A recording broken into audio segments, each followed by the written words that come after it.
Live from the KLSU studio, here's your KLSU Daily Sports Update.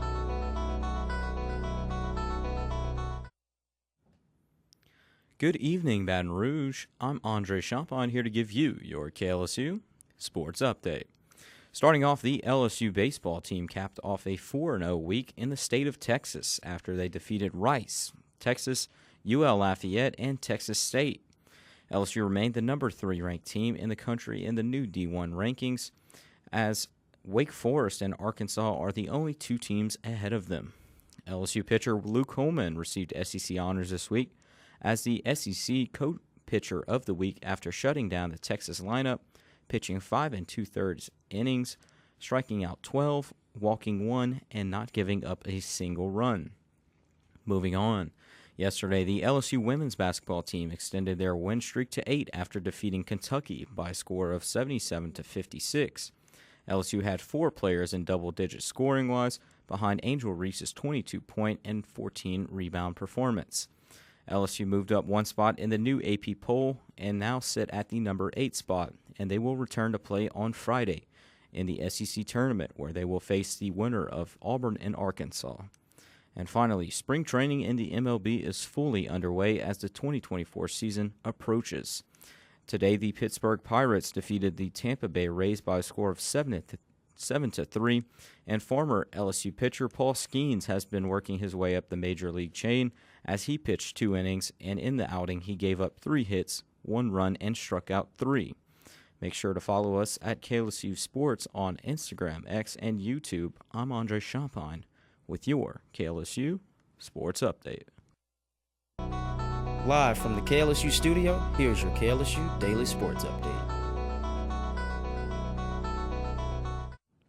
Good evening, Baton Rouge. I'm Andre Champagne here to give you your KLSU Sports Update.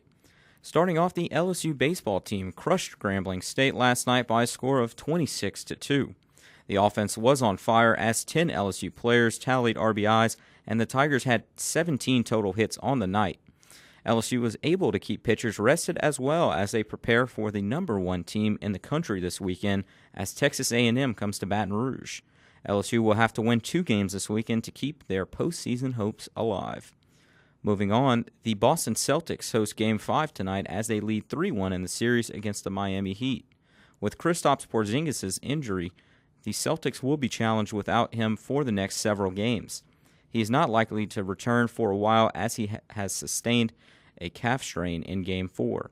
The game tonight will be at 6:30 p.m., and despite being without Porzingis, the Celtics are favored by 14.5 points. And finally, the Los Angeles Clippers host the Dallas Mavericks in a tied series in a pivotal Game 5. The Mavericks fell short of a 30-point comeback last game and will look to bounce back on the road. Kawhi Leonard has been ruled out due to right knee soreness, and the game will begin at 9 p.m., where Dallas is favored by 3.5 points. Make sure to follow us at KLSU Sports on Instagram, X, and YouTube. I'm Andre Champagne with your KLSU Sports Update.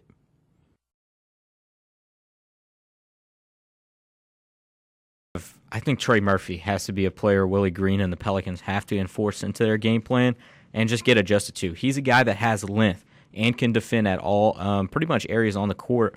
And I think also with Zion hurt, the scoring has to get better within the starters, especially for C.J. McCollum. That's a guy that's been way too inconsistent for this New Orleans team, and he has it in him. But another thing, with Zion out, Herb Jones is going to have to score more than 10 points in each of the games this series. That's going to be an emphasis, a point for me. And you look at what Texas did this year. You look at Byron Murphy, and you look at Montez Sweat. Both of those guys are going to go in the first 2 rounds. Yeah. And there's no joke about that. Just wait. Yeah. Just wait till LSU starts pulling in the talent that he's brought in. Michaela Williams be big for this team in scoring. I think if she can get the open looks, she always knocks them down. She just has to have that confidence in her shot that she had earlier this season when they kind of just said, hey, we need points. Somebody go out and score, and she did it for them. I'm going with the Blue Devils, too. I just have way too much confidence in their offense. They can score at all levels. With Filipowski, you have great guard play. And James Madison, they play great defense, but they're not going to be able to match up with the height. But I do think it's going to be very close.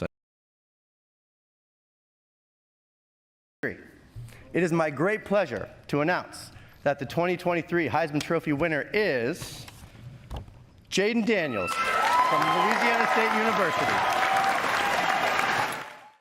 Jayden Daniels recently became just the third player in LSU history to win the Heisman Trophy, but many reasons led to his journey to LSU. When I entered the portal, obviously, I wanted to look for schools that was going to be able to compete, and that's the opportunity LSU presented me. So from there, it's like when I went up there, the guys that they had around me, the coaching staff, and just the opportunity to go out there and be in a position like this, I couldn't pass up the opportunity. Transferring to LSU was something Daniels couldn't pass up as they allowed for him to develop both on and off the field. Yeah, it was a great decision for me that I won't regret. I didn't regret anything at Arizona State, but coming here and really just believing in myself and my talent, plus the LSU platform, obviously it goes a long way. There's a lot of grace that came through LSU and everything, so I'm just happy to be a part of that. Even though he will be remembered at LSU, Daniels has picked up many lessons from his time at Arizona State. Yeah, just how I conduct myself as a pro. Obviously, you around pro coaches that have done it at the highest level, been head coaches and players. You take knowledge from them and how they conduct themselves also, and then how they see and how they know NFL GMs and head coaches want to see you conduct yourself as a pro. Daniels gives credit to everyone at LSU for allowing him to be his best self as well as helping him become the player he is today. I would say, honestly, just everybody. LSU has a great support staff, from, Coach Kelly to his staff to the nutritionists, the strength staff, so just everybody. They just want to see us get better and grow as men. LSU quarterbacks coach Joe Sloan is someone in particular that helped Daniels take his game to the next level over the past 2 years. Yeah, he played a pivotal role in my life, just challenging me in different type of ways and just the relationship that we built over these past 2 years. Just to see me grow in little facets of areas that I needed to improve in, I could say that he's probably proud of me. Jayden reflects on his time in Baton Rouge and hopes the fans remember how he gave it his all. It's been great. We had a lot of ups and downs kind of the first year with everything, as far as the offense and, not putting up points and then coming back. We had high expectations. We almost returned 11 starters on offense. And just be able to go out there and, produce at a high level, it just means a lot. And just the state of Louisiana fans, they mean a lot just taking me in, and, just showing me love. But I just want people to look back and say, when he played football, he was very joyful. Reporting for KLSU Sports, I'm Andre Champagne. We can help them out when they make a miscue. We've got to be there for them, and I just don't feel like we did enough for them tonight as coaches. Implosion. It's one of the only ways to describe LSU's loss against Texas A&M after a tale of two different halves.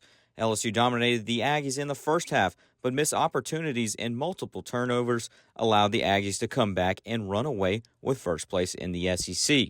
Despite having more total yards, the Tigers gave up 242 yards on the ground, most of them coming from the second half when Marcel Reed came in for the injured Connor Wigman. Head coach Brian Kelly says that they had a game plan for the backup quarterback, but he was nearly unstoppable once he came into the game for the Aggies.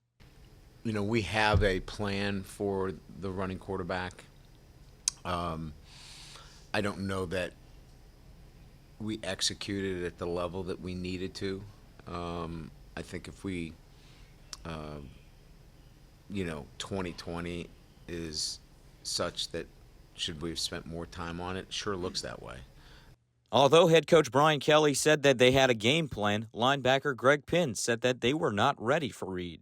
But, we didn't really prepare for it, honestly. We didn't think that he was going to come in the game. So, him coming in the game kind of caught us off guard, I would say. We just thought Connor Wigman was going to get majority of the snaps. He's been playing pretty well. That game against Missouri, he played really good. We just thought he was going to be the guy. LSU's second-half defense wasn't the only problem of the night, as the offense was unable to use the rush attack at any point, forcing them to throw it 50 times, which made the Tigers predictable. Garrett Nussmeier threw 3 interceptions on the night, but Brian Kelly said he shouldn't have to take the heat for LSU's unbalanced offense. Look, you can't make a living with 33 yards rushing, and we've got to help Garrett out, quite frankly. We've got to give him a more balanced offense. And, he can't be that guy that's got to throw for 365 yards. There has to be more balance within the offense.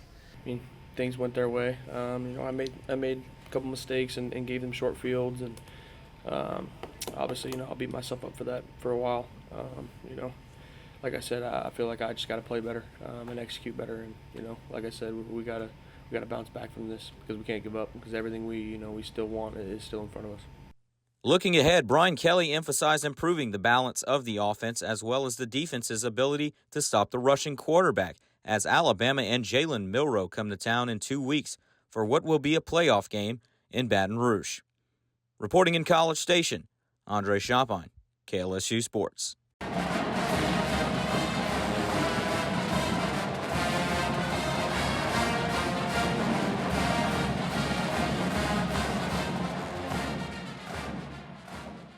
If you have ever wondered who was behind the LSU gymnastics hype videos, look no further than Giovanni Lamonti. I actually started doing videography in 2019. I wanted to get into more of the creative side of it. Lamonti was originally filming packages and highlights for Tiger TV, but found himself filming on the side with his mother's digital camera and chopping videos up for Twitter. I kind of just fell in love with the process of it and just like with that creativeness of being able to tell my own story. One advantage to Lamonti's daily job is getting to see what other people don't. I've been around, football and basketball and women's basketball in my years here, and I haven't seen anything even close to the amount of camaraderie that these girls have. Short of being blood related, they are a legitimate family. A day in the life of Lamonti looks a little something like this. For gymnastics, it's a little bit different because of the documentary, because of the climb. My camera's rolling 24/7. Like, besides, like, whenever we go to sleep and whenever we go to dinner, like, that thing is on me and it's rolling because you never know what can happen. With the Tigers' successful season, Lamonti tells us his favorite part about the journey. Whenever we went to Denver, we tied with Michigan. We won the tiebreaker. I just remember watching Jay Clark talk to the officials, and the official came over and just nodded her head and was like, "You guys are moving on."